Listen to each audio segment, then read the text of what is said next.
Chers téléspectateurs, surprise, changement de formule. Je présente moi-même l'émission désormais. Ce sera plus simple. On ira plus vite en direct. Je reçois aujourd'hui donc en direct Lamia Amou que je vous présenterai.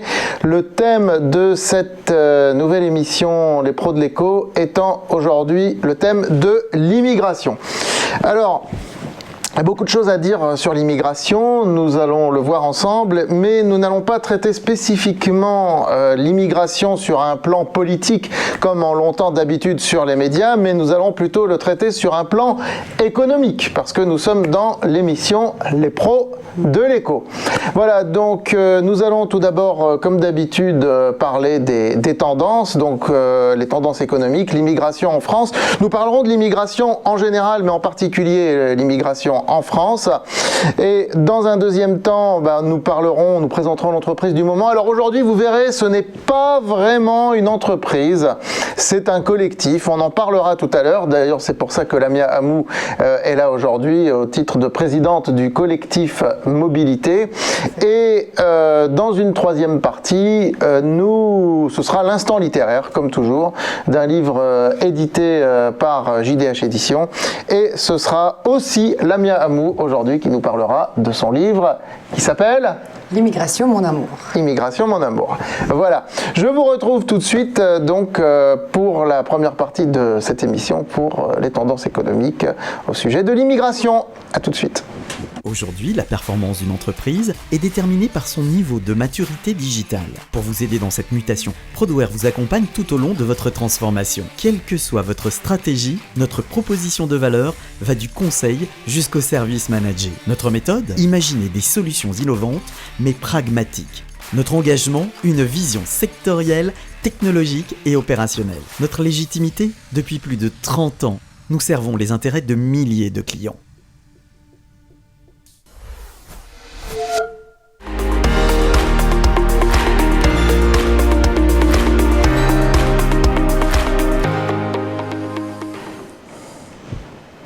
Bien, nous nous retrouvons donc pour parler de l'immigration. Alors, comme je le disais tout à l'heure, l'immigration est rarement abordée sur le plan économique, elle est en général plus abordée sur le plan politique, et elle rentre régulièrement dans le débat politique. À chaque fois qu'il y a une élection, on parle de l'immigration. Alors, il y a tous ceux qui disent que l'immigration, c'est pas bien. En face, il y a ceux qui disent que c'est bien. Nous allons aujourd'hui nous abstenir de jugements moraux, mais nous allons parler de l'économie. Alors, déjà, de manière empirique, moi, si j'observe un peu l'immigration, sans parler de ce que ça coûte, de ce que ça rapporte, je constate que dans tous les pays, il y a des gens qui ont mené de très belles carrières, qui ont vraiment apporté quelque chose au pays et qui étaient des gens issus de l'immigration. Alors, je pense bien sûr au fondateur d'Apple, Steve Jobs, qui est né aux États-Unis, mais qui était d'origine syrienne. Je pense aujourd'hui de manière beaucoup plus actuelle à Elon Musk, le PDG de Tesla, de SpaceX, dont on entend beaucoup parler. Alors on peut critiquer ces personnes-là, l'objet n'est pas là. Il est né en Afrique du Sud, il apporte tout un savoir, une créativité, une sorte de folie même dans son pays d'accueil qui sont les États-Unis. Je veux dire, ce sont des gens qui contribuent vraiment au développement économique du pays dans lequel ils arrivent.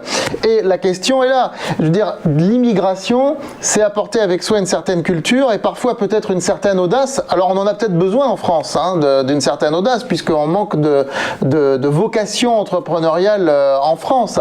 Donc j'ai sur le plateau aujourd'hui, je vous en ai parlé tout à l'heure, donc de Lamia Amou, à qui je donnerai la parole un petit peu plus tard. Et également Stéphane Tiki. Bonjour. Qui vient de nous rejoindre. Stéphane Tiki, qui est conseiller national chez les Républicains. Exactement. Et également directeur de développement du groupement du patronat. Voilà, donc deux personnes qui sont issues de l'immigration, immigration de première génération, tous les deux, c'est bien ça? Première génération. Moi, première génération, je suis arrivé à Paris après avoir eu mon bac en 2005. D'accord. Voilà. Première génération dans le sens où vous n'êtes pas né... je suis né au Cameroun. Voilà, donc première génération, c'est immigration de première génération, la mienne aussi.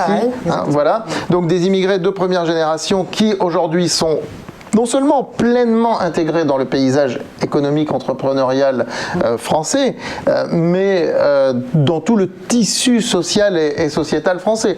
Et j'ai le plaisir de les avoir donc sur le plateau aujourd'hui. Alors, l'immigration en France, si je prends les chiffres de 2019, donc 6,7 millions d'immigrés vivant en France, soit 10% de la population. 37% d'entre eux ont acquis la nationalité française, donc ça ce sont les chiffres. Alors, ces 10% de la population en France, qu'est-ce que ça coûte et qu'est-ce que ça rapporte si je parle vraiment de manière bêtement en termes économiques, en termes comptables, froidement. L'immigration, ce que ça coûte, alors il n'y a pas énormément de chiffres là-dessus, c'est pour ça que ce ne sont pas des sujets dont on parle beaucoup dans la presse économique, parce qu'il y a peu d'études là-dessus. On estime, d'après de l'OCDE, que dans un pays comme la France, l'immigration coûte 10 milliards d'euros par an. 10 milliards d'euros par an.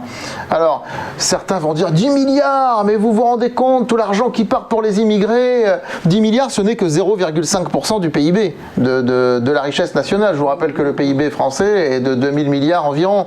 Bon, il était à 2300, 2200, 2300, il a un peu chuté avec le Covid. On est retourné juste au-dessus des 2000 milliards. Donc, ce ne sont que 0,5% de la richesse nationale. Donc ça, c'est ce que ça coûte. Parce que qui dit immigration, dit allocation, dit des aides, dit des logements sociaux, dit voilà, ça coûte 0,5% du PIB. Qu'est-ce que ça rapporte ? Alors là, c'est beaucoup plus compliqué à mesurer, parce que ce que ça rapporte, il faut le voir à long terme en fait. Et il y a une étude très intéressante qui a été faite par l'université d'Oxford, donc la très très sérieuse université d'Oxford. Alors ça ne concerne pas la France, mais ça concerne l'Angleterre et l'Allemagne, qui sont deux pays très proches en termes à la fois en termes de population, en termes de puissance économique, de puissance militaire pour l'Angleterre surtout, donc des voisins immédiats. Donc je pense que c'est comparable, même si les cultures sont pas tout à fait les mêmes, ce sont des pays comparables. Alors cette étude a estimé que si la Grande-Bretagne et l'Allemagne avaient stoppé net, fini l'immigration en 1990, donc fermer les frontières, on ne reçoit plus d'immigrés, leur PIB en 2014, donc 14 ans après, aurait été inférieur d'environ 10% à ce qu'il fut à l'époque. Donc ce sont des pays également dont le PIB, l'Allemagne a un PIB supérieur même à celui de la France, donc 10% de moins, ça fait dans les 200 milliards d'euros en moins. Donc, ce qu'on observe, c'est que bien qu'on ne puisse pas parler en termes de combien ça rapporte, on peut mesurer à travers cette étude ceux dont les pays se seraient privés s'il n'y avait pas eu d'immigration.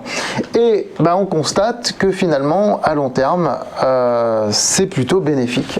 C'est plutôt bénéfique pour le PIB d'un pays, comme je vous le disais tout à l'heure, donc en raison de l'apport d'une audace, d'une culture, d'une volonté entrepreneuriale et des développements internationaux, parce qu'il faut bien voir aussi que les gens qui proviennent de l'immigration gardent souvent des contacts dans leur pays d'origine et peuvent nouer des business avec les pays d'origine, etc.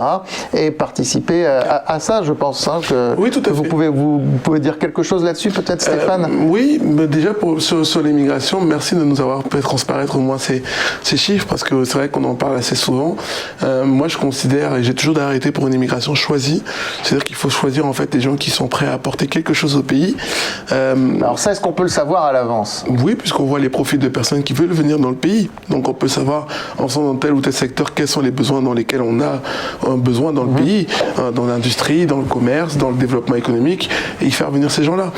Moi, je considère que de toute façon, l'immigration est une chance pour la France.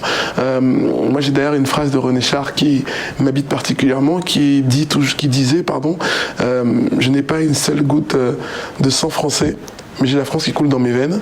Moi, je suis profondément amoureux de ce pays qui s'appelle la France et de cette ville qui s'appelle Paris, puisque j'habite ici depuis 2005.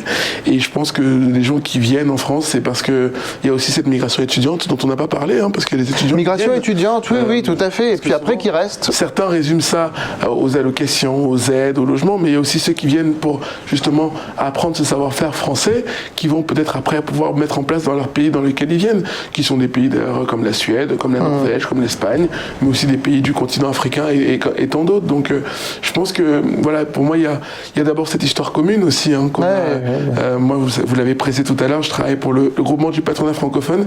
Il y a ce lien-là avec la francophonie, donc le fait de partager la même langue. Et du coup on s'est dit ici on partageait aussi ce développement économique avec tous ces pays qui parlent ensemble le français. Donc c'est vrai d'avoir cette histoire commune, cette langue commune. J'ai en mémoire des personnalités africaines qui ont marqué l'histoire de la France. Je pense en particulier à Léopold Senghor. C'est à lui que je pensais aussi quand vous avez parlé de personnalités africaines qui ont marqué l'histoire de la France.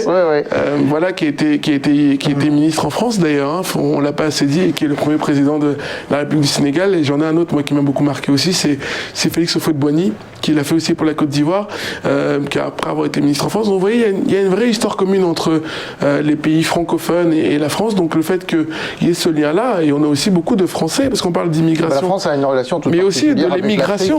Avec l'Afrique, qu'elle soit du Nord ou plus centrale. De la même manière que les États-Unis ont ce rapport avec l'Amérique du Sud. Je vous dirais d'ailleurs qu'on parle d'immigration aujourd'hui, et je voulais féliciter Lamé Hamou pour son bouquin dont on aura la possibilité d'en parler tout à l'heure. On en parlera tout à l'heure. Mais on ne parle pas assez d'émigration, parce qu'il y a aussi pas mal de Français qui vont s'installer. Tout à fait, la France est une tradition. La France est une tradition à la fois d'immigration, on amène des gens, mais aussi d'émigration. Parce que le nombre de Français, 2 millions de Français à peu près qui vivent à l'étranger, c'est ça, d'expatriés. Tout à fait. Et répartis un peu dans l'ensemble du monde. Oui, mais les grandes entreprises françaises, pour ne pas les citer, comme Total, comme Bouygues, comme Colas, c'est ces entreprises qui sont beaucoup implantées dans d'autres pays, et c'est du bien, qui font du bien dans les pays dans lesquels ils sont implantés, et ça revient aussi, c'est du bien pour la France, puisque c'est un savoir-faire français qui se développe aussi à l'international. Donc voilà, moi je pense qu'il faut, vous avez dit tout à l'heure, je suis conseiller national des Républicains, l'homme qui m'a donné envie de m'engager en politique, c'est Nicolas Sarkozy, qui lui aussi, on peut dire d'ailleurs, vient d'ici et d'ailleurs, puisqu'il a des origines aussi. C'était même un argument de campagne. Au-delà d'un argument de campagne, c'est même un fait réel. Donc Nicolas Sarkozy disait d'ailleurs qu'il était pour cette immigration choisie, cette sélection, de dire voilà, et on a et moi je dis souvent ça à mes amis, on a des gens bien de tous les côtés et des gens moins bien de tous les côtés. C'est-à-dire qu'il faut garder ceux qui sont là, qui aiment la France, et ceux-là, il faut les choyer. Et par contre, c'est vrai que ceux qui nuisent au pays, qui font des attentats ou autres, ceux-là, ils sont mauvais. Donc du coup, pour moi, ils n'ont pas leur place dans le pays. Très bien. Je vous remercie, et je conclurai en disant que si l'immigration constitue un coût à court terme, sur le plan économique, d'après la synthèse qu'on a fait tout à l'heure et d'après les témoignages qu'on vient d'avoir, si l'immigration constitue un coût à court terme, elle a tendance à représenter un gain à long terme, en définitive. Le coût est supérieur au gain à court terme, financièrement parlant, je parle, mais le gain est certainement supérieur au coût à long terme, quelque part. Voilà. Donc, écoutez, merci pour ces témoignages, et puis nous allons tout de suite passer à la deuxième partie de cette émission, justement, où vous allez avoir à nouveau l'occasion de vous exprimer par rapport au collectif Mobilité. À tout de suite. Aujourd'hui, la performance d'une entreprise est déterminée par son niveau de maturité digitale. Pour vous aider dans cette mutation, Prodware vous accompagne tout au long de votre transformation. Quelle que soit votre stratégie, notre proposition de valeur va du conseil jusqu'au service managé. Notre méthode, imaginer des solutions innovantes mais pragmatiques. Notre engagement, une vision sectorielle, technologique et opérationnelle. Notre légitimité, depuis plus de 30 ans, nous servons les intérêts de milliers de clients.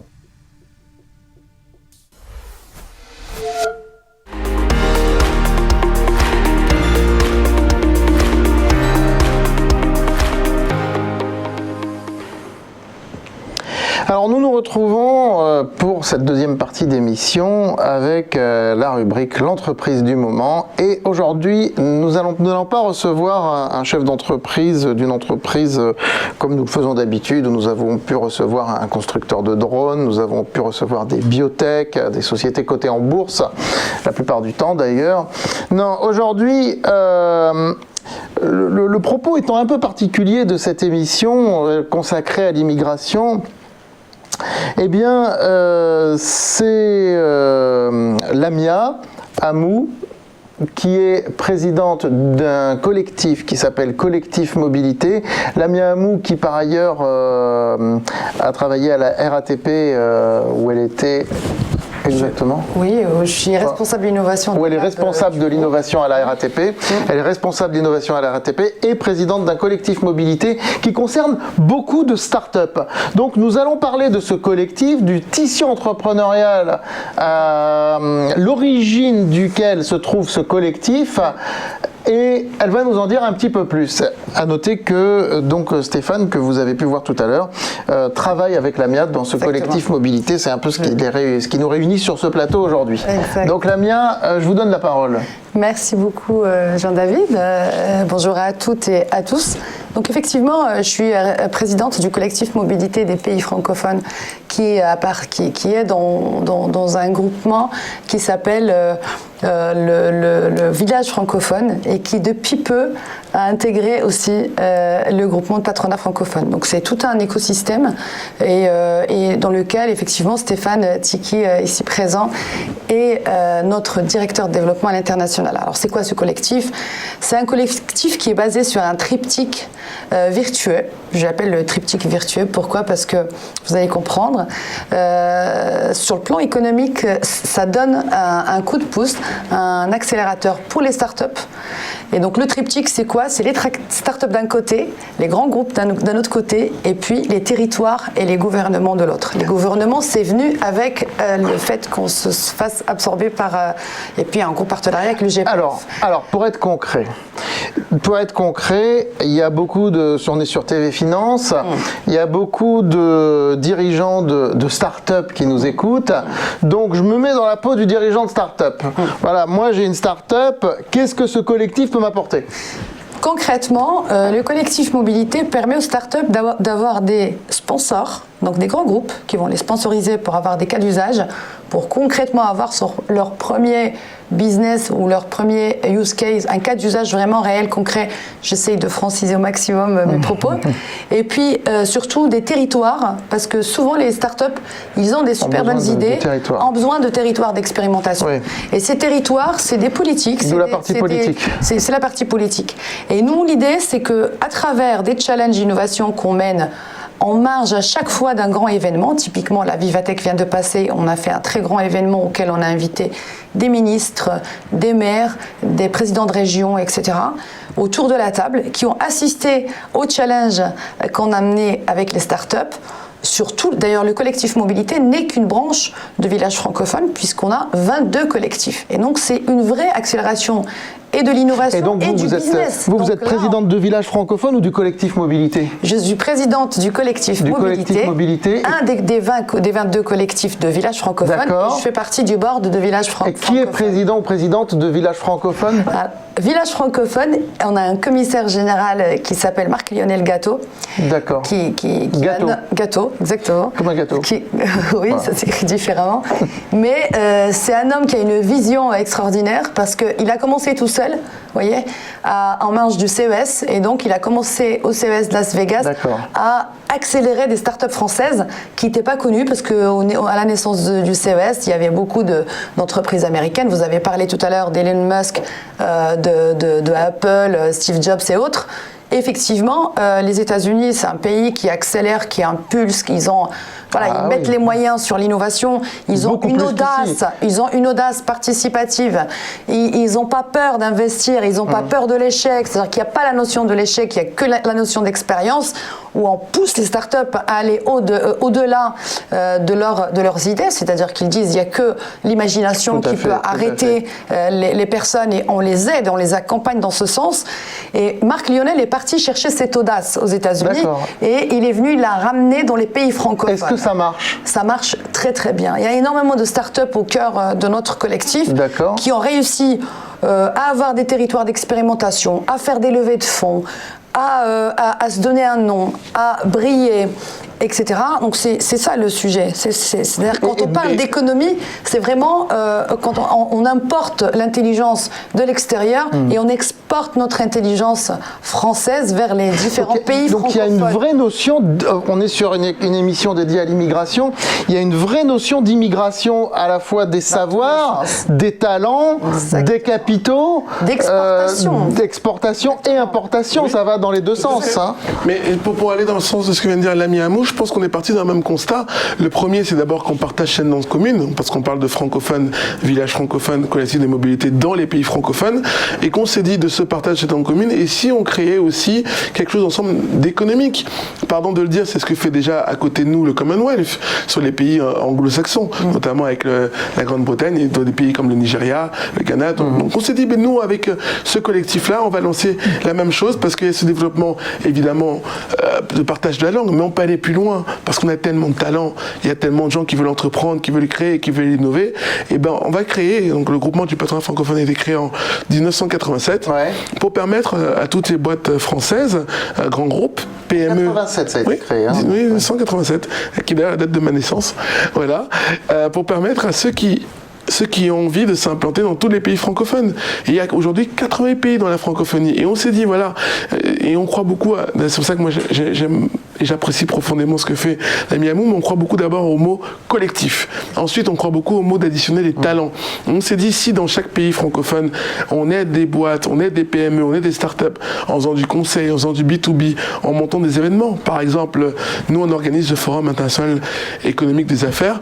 On l'a fait l'année dernière à Dakar. Nous serons à Dakar en octobre prochain pour rencontrer l'écosystème, parce que le plus important, c'est pas de dire nous on reste à Paris et de Paris on va vous aider, on va vous dire comment ça va marcher dans votre pays.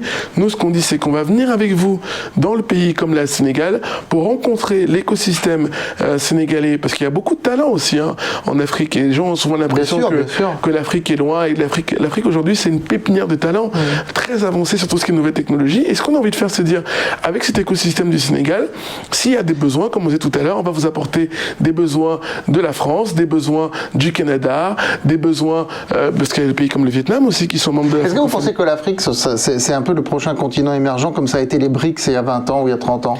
L'Afrique... Est-ce qu'il y a des pays qui vont se détacher, vous pensez, même Jean-David, je vais même aller plus loin. L'Afrique n'est pas le prochain continent émergent. Émergent économiquement parlant, je parle économiquement parlant. Les PIB sont très faibles encore. Ils sont encore très faibles, les PIB. Il n'y a pas des taux de croissance très élevés dans les pays africains, sauf peut-être dans certains. Vous allez me préciser, vous connaissez mieux que moi. Il y a une phrase qui dit, quand je me regarde, je m'inquiète, mais quand je me compare, je me rassure. Si je compare aujourd'hui les PIB des pays européens et des pays africains, au-delà de ce que les gens pourraient penser, il y a beaucoup plus de croissance dans ces pays africains. Aujourd'hui, vous avez des pays comme le Nigeria qui tablent à des croissances à 2 chiffres. Vous avez des pays aussi comme le Sénégal et la Côte d'Ivoire, mais c'est tout à fait normal, puisque nous avons sur le continent africain des pays qui sont à développer. Et vous avez en Europe des pays qui sont déjà développés. Est-ce qu'il ne manque pas, j'ai une question à vous poser, est-ce qu'il ne manque pas en Afrique pour permettre ce développement? Parce que moi, alors là, je suis très convaincu là-dessus, je veux bien en débattre, mais personne ne me fera changer d'avis. Je pense que ce qui permet à des entreprises de se développer, c'est l'existence d'un marché financier. Alors, je suis un des spécialistes de la bourse en France depuis une vingtaine d'années, via le site France Bourse par ailleurs, dont je suis rédacteur en chef. Est-ce que, j'ai une question à vous poser, est-ce que ce qui manque en Afrique finalement pour permettre cette fédération d'entreprises et ces levées de fonds à l'international, est-ce que c'est pas un vrai marché financier organisé? Parce qu'aujourd'hui, les sociétés africaines vont être cotées, il y en a quelques-unes qui vont être cotées à Paris, quelques-unes qui vont être peut-être même cotées sur le Nasdaq ou autre, mais c'est très rare. Est-ce qu'il ne manque pas est-ce que c'est pas un projet finalement de constituer une vraie bourse des valeurs en Afrique, un vrai marché financier panafricain? Non, mais je suis tout à fait d'accord avec vous, Jean-David, sur ce sujet-là. Je pense qu'il en faudrait un. Je mettrais juste pas la charrue avant les bœufs, si vous me permettez, en disant que je pense que déjà il faut une meilleure connaissance de l'Afrique.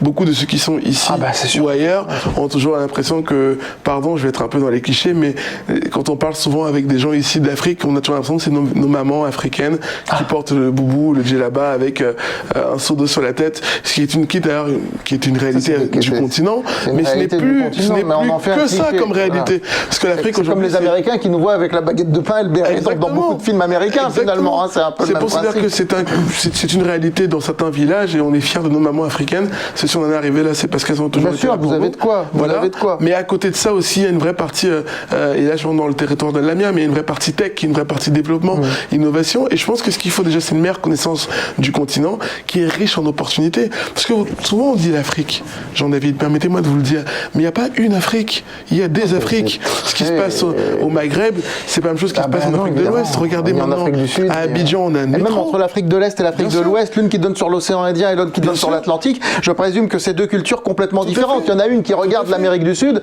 et l'autre qui regarde Regardez, par exemple, toute en l'Inde, Côte le d'Ivoire, continent l'Arabie aujourd'hui, Saoudite, à etc. Abidjan, C'est deux il y a le cultures métro. complètement différentes. Il y a le métro aujourd'hui à Abidjan. C'est pour vous montrer que ces pays se développent. Il y a aussi évidemment l'Afrique du Sud qui se développe. Et on a vu le président de la République était d'ailleurs là au Rwanda. On a vu comment la force de ce pays-là aussi après avoir vécu le génocide. Donc c'est pour dire que l'Afrique aujourd'hui est un continent qui est en train de se développer. Je pense qu'il faut rajouter un peu de formation parce que la formation est importante pour pouvoir partager, former les main-d'œuvre locales. Et après ça, je pense que D'accord. l'aboutissement, c'est ce que vous disiez tout à l'heure précédemment, c'est le marché financier. Bien sûr. Et voilà. Mais aujourd'hui, par exemple, je termine juste là-dessus, mais Ouais, parce que là, on était doit- sur on doit avec passer à la suite. le ministre du Gabon il y a quelques jours. Il y a aussi maintenant une libre circulation des biens, des personnes et des capitaux. D'accord. Un peu comme on fait ici avec Schengen. Donc Très bien. ça commence petit à petit, Bon. mais ça va aller de Super, plus en merci. plus. Merci de ce témoignage. Juste une dernière chose, Lamia. Une dernière chose, vraiment en 10 secondes, 20 Allez. secondes, si vous pouvez. La start-up, parce que c'est intéressant, je pense que nos téléspectateurs se poseront la question. La start-up qui fait partie du collectif Mobilité, à qui vous apportez tout ce que vous avez énuméré. Qu'est-ce qu'elle doit faire elle doit contribuer, je présume. Les choses ne se font pas gratuitement. Qu'est-ce qu'elle doit payer une Alors, cotisation? Qu'est-ce qu'elle doit faire? Les startups ne payent rien chez nous, au collectif Mobilité. On est là pour accélérer les startups, on est là pour les aider, on est là pour les accompagner, parce que pour nous, une startup, c'est-à-dire que c'est une entreprise Mais vous qui vient recevez de quoi commencer. en échange? Ceux qui Une part des contribuent- bénéfices? Non, pas du tout, rien. C'est-à-dire que nous, notre réussite, elle est lorsque la startup devient une scale-up. C'est-à-dire qu'on l'affiche dans nos références comme étant on a accompagné à la réussite de la start-up. D'accord? Pas de prise de participation dans le capital, non, rien? c'est pas du tout dans Vous vous notre rémunérez business sur des model. levées de fonds quand vous mettez en relation avec des business angels, Même par pas, exemple? Même Non, pas, même pas. Même pas. On a un business model qui est complètement différent. C'est sur du sponsorat. C'est pour ça que je disais. Comment vous gagnez de grands l'argent, groupes- alors? Les grands groupes sponsorisent. C'est-à-dire les grands groupes, ils ont les moyens, ils font des chiffres d'affaires qui dépassent eux qui les sponsorisent centaines le de collectif. millions. Ils sponsorisent. D'accord. Il y a des filles d'adhésion par les grands groupes parce que ça leur permet bien évidemment de faire le business, D'accord. d'avoir accès au Ok, contact ok, des ok. territoires, etc. Ok. Et les territoires, ils adhèrent parce que ça leur permet D'accord. d'ouvrir leur territoire vers l'innovation Parfait. et de devenir innovant. On va passer à la suite. Je suis désolé de vous couper, là on va passer à la suite parce que là on a déjà débordé sur le temps d'antenne. Mais on vous retrouve. Une page de pub, et à tout de suite. Aujourd'hui, la performance d'une entreprise est déterminée par son niveau de maturité digitale. Pour vous aider dans cette mutation, Prodware vous accompagne tout au long de votre transformation. Quelle que soit votre stratégie, notre proposition de valeur va du conseil jusqu'au service managé. Notre méthode, imaginer des solutions innovantes mais pragmatiques. Notre engagement, une vision sectorielle, technologique et opérationnelle. Notre légitimité, depuis plus de 30 ans, nous servons les intérêts de milliers de clients.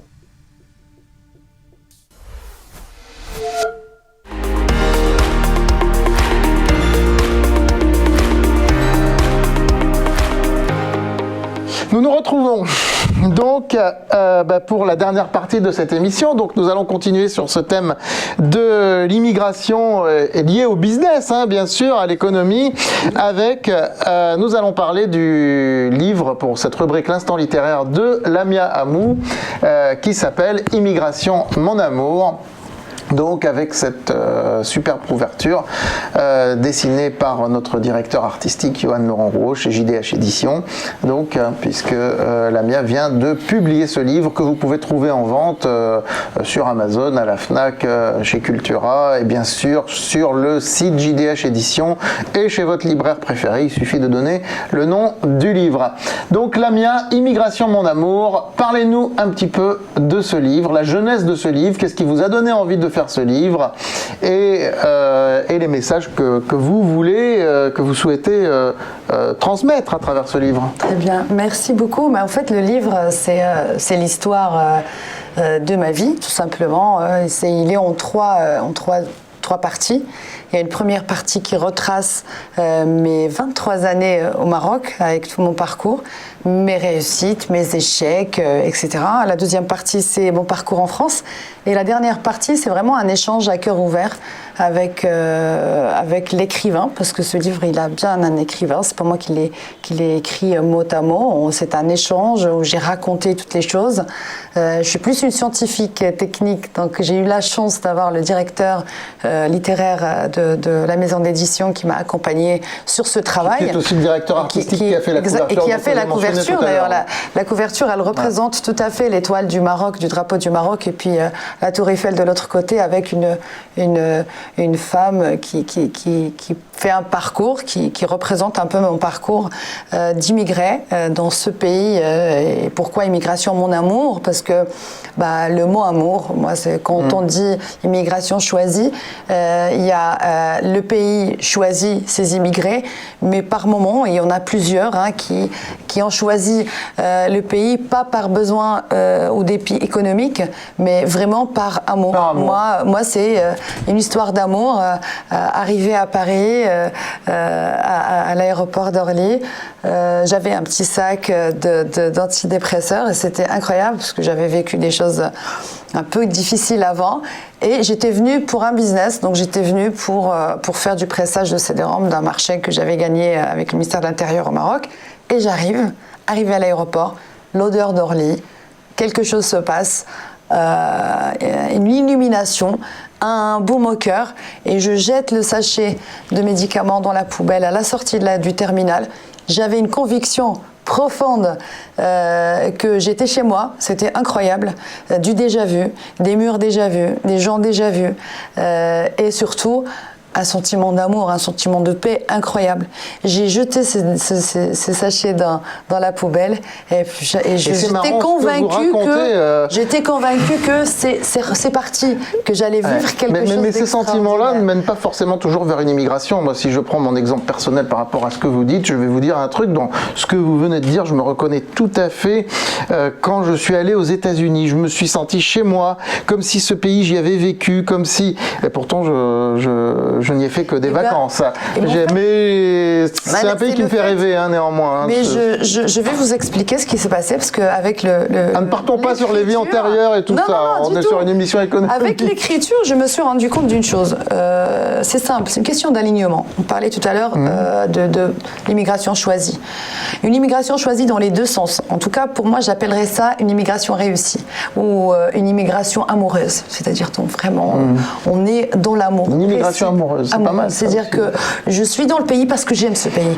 Et ce pays m'aime parce qu'il me donne. Donc c'est vraiment un donnant-donnant dans les gens. Qu'est-ce que vous dites par rapport aux gens qui ne vous aiment pas, du fait que vous soyez d'origine immigrée? C'est être aligné. Alors, je vais répondre à votre question, mais je finis juste mon propos.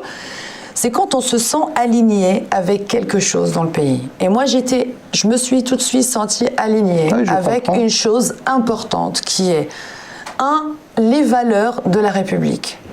Les trois lignes, les trois mots importants, liberté, égalité, fraternité, c'est les trois mots qui portent la France, d'accord, qui portent les Français. Et je l'ai senti quand j'ai atterri. C'est-à-dire que, d'abord, moi je fume, je suis sortie à l'extérieur de l'aéroport, j'ai allumé ma cigarette, personne ne me regardait, alors que dans mon pays d'origine, une femme fumer à l'extérieur dans la rue, c'est quelque chose qui ne se fait pas. Donc liberté, égalité, on est tous égaux, mais vraiment, et je l'ai senti, le sentiment d'égalité arriver en France, et et fraternité. Il n'y a pas de sentiment qui est opposé à la fraternité que j'ai ressenti. Mais vous n'avez pas l'impression que la liberté se restreint d'année en année dans ce qu'on peut dire, dans ce qu'on peut faire? Alors on ne parle pas de la crise sanitaire où on a eu des restrictions de liberté énormes, bon c'est à travers le monde entier, mais en France en particulier sur certaines choses. Mais au-delà de ça, quand on voit des propos alors je ne veux pas rentrer trop sur le terrain politique, mais des propos d'écologistes ou des propos même par rapport aux gens qui sont au pouvoir actuellement, On n'a plus le droit de dire les choses comme si, on n'a plus le droit, même dans la littérature, même la liberté se restreint. Il faut changer des titres de romans qui avaient été publiés il y a 40 ans parce qu'aujourd'hui c'est pas bien, c'est raciste, etc. Est-ce que vous n'avez pas l'impression que cette liberté qui fait le slogan entre guillemets de la France, je parle en termes très entrepreneuriaux, la baseline en quelque sorte, je m'exprime en termes très entrepreneuriaux, est-ce que vous n'avez pas l'impression qu'elle se restreint toute cette partie liberté? Non. Quant à la fraternité, est-ce qu'elle existe encore franchement quand on voit les clivages qu'il y a dans le pays et qui s'amplifient de plus en plus, les meurtres qu'il y a chaque jour, qui ne sont pas forcement racistes ou racialistes ou autres, mais non, j'en parle dans le livre. Est-ce qu'il ne reste pas que l'égalité sur les trois aujourd'hui, justement, il y a les trois. qui est en train de tuer les deux autres? Les trois existent. Ouais. Bien, ouais. Très brièvement quand même, parce qu'on se rapproche de la fin de l'émission, mais allez-y tous les deux. Les trois existent. Pour moi, je vais être très très bref pour laisser, parce que Stéphane est beaucoup plus expert là-dessus et il saura mieux répondre que moi, mais la liberté, moi, c'est quelque chose dans mon éducation qui part d'un principe. Ma liberté s'arrête à la limite des droits des autres. Donc, j'empiète pas sur ton droit. Okay. Donc, c'est-à-dire que lorsque je vais faire quelque chose, je vais la faire parce que je suis libre de faire ce que je veux. Ok. Mais si ce que je vais faire, l'action que je vais mener, elle va faire mal à quelqu'un, ou elle va blesser quelqu'un, ou elle va sentir quelqu'un pas bien, c'est-à-dire que je fais du mal. Et à partir de là, c'est juste de la logique. Je ne fais pas des choses qui risquent de blesser ou de faire mal aux autres. Et ça, c'est juste du bon sens. Ça, c'est la partie liberté. L'égalité, si, je me sens égale. Il n'y a pas de... La seule chose, c'est qu'il y a un vrai problème. Mais ça, j'en parle dans le livre. Notre France est malade aujourd'hui. Et on le sait, ça fait un certain nombre d'années. C'est pas la Mia qui le dit, c'est les sociologues, c'est les économistes. D'ailleurs, sur le plan économique, on a un vrai problème de relance. Les entreprises n'ont pas d'audace d'aller au-delà de ce qu'elles aimeraient, de ce qu'elles pourraient faire. Parce qu'il y a une question aussi économique vraiment profonde à traiter. Et ça, cette maladie-là, c'est tout le pays qui doit se relever pour réfléchir dessus. Et il y a des politiques qui sont élus pour faire ce travail. C'est pas mon travail, c'est pas votre travail. Je pense qu'il y a des gens pour qui on a voté qui sont censés faire ce travail-là. Vous parlez de politique, peut-être on va faire la transition avec Stéphane qui va peut-être dire deux mots là-dessus, puisqu'il fait partie d'un parti politique, il nous l'a dit, il l'a pas caché. Il fait partie d'un parti politique. Donc, Non, mais moi je me reconnais beaucoup dans ce que disait l'ami Amou sur l'arrivée en France. Moi aussi, je suis arrivé après avoir été à l'école française au Cameroun, à Yaoundé. Je suis arrivé en 2005 où j'ai été étudiant à la Sorbonne, et c'est vrai que j'ai tout de suite senti l'amour de ce pays-là. Moi, j'aime profondément la France, je vous l'ai dit. Et d'ailleurs, je me permets de dire que, allez, un peu d'optimisme quand même. On a de la chance d'être dans un pays merveilleux, dans lequel il y a quand même beaucoup d'opportunités, dans lequel il y a quand même beaucoup de liberté. La liberté de pouvoir s'habiller comme on veut, la liberté de pouvoir faire ce que l'on veut, la liberté de pouvoir manifester quand on veut, puisque c'est un droit constitutionnel. Dans certains pays, on a moins le droit de pouvoir manifester. On a même souvent des dérives. Ici, on a vu des manifestations où les gens se battent avec la police. Dans d'autres pays, on sait qu'on n'a pas le droit de faire ce genre de choses. Donc on a la chance dans un pays magnifique, dans lequel il y a des libertés. Et vous savez, même aujourd'hui, je trouve que, alors je vais taquer un peu, on assiste même aujourd'hui à du racisme banalisé. C'est-à-dire qu'aujourd'hui, maintenant, les gens peuvent se permettre de dire telle ou telle chose en fonction de la couleur de peau de telle ou telle. C'est-à-dire que même la liberté de pouvoir... Voilà, aujourd'hui, il y a même des gens qui sont racistes et qui disent qu'ils sont racistes. Avant, ils ne le disaient pas. C'est-à-dire que même dans cette liberté de ton, les gens ont cette liberté de pouvoir dire les choses et on peut débattre avec eux sur telle ou telle chose. Moi, je crois beaucoup en l'égalité, mais plutôt l'égalité des chances. Et c'est ça qu'on nous donne ici, c'est l'école de la République qui permet de dire que n'importe qui, peu importe de la famille dans laquelle il peut issu, peut y arriver. On a mis en place notamment les internats d'excellence, les bourses au mérite. Voilà, cette école qui est vecteur d'ascenseur social, moi c'est cette école à laquelle je crois. Et sur la fraternité, oui, il y a des choses à faire, bien sûr. La France est malade aujourd'hui, il faut le dire, parce qu'on est un pays dans lequel on a quand même beaucoup d'attentats, il y a des meurtres, on a des prêtres qui sont égorgés, il y a beaucoup de sujets. Mais moi, justement, je vais me démarquer un peu. Moi aujourd'hui, je ne crois plus au vivre ensemble. Parce que je considère que vivre ensemble, ça veut dire qu'on fait vivre quelqu'un à côté de quelqu'un d'autre.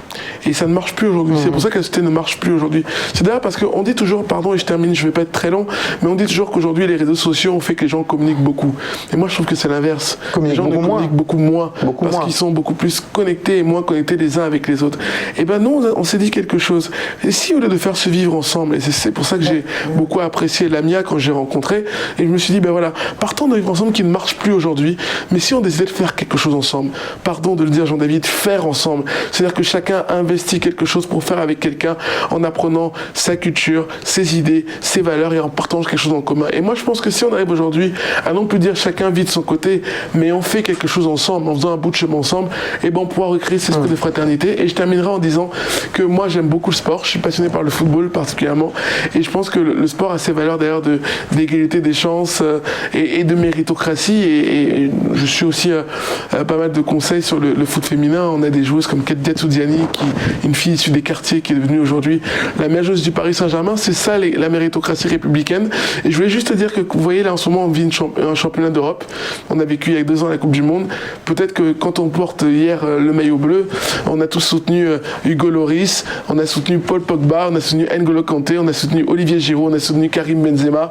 C'est ça la France qu'on aime, c'est-à-dire qu'on est tous unis derrière le même maillot, et c'est ça la fraternité, derrière les valeurs liberté, égalité, fraternité. Merci de ce témoignage. Rouge. Merci de ce témoignage qui illustre, qui clôture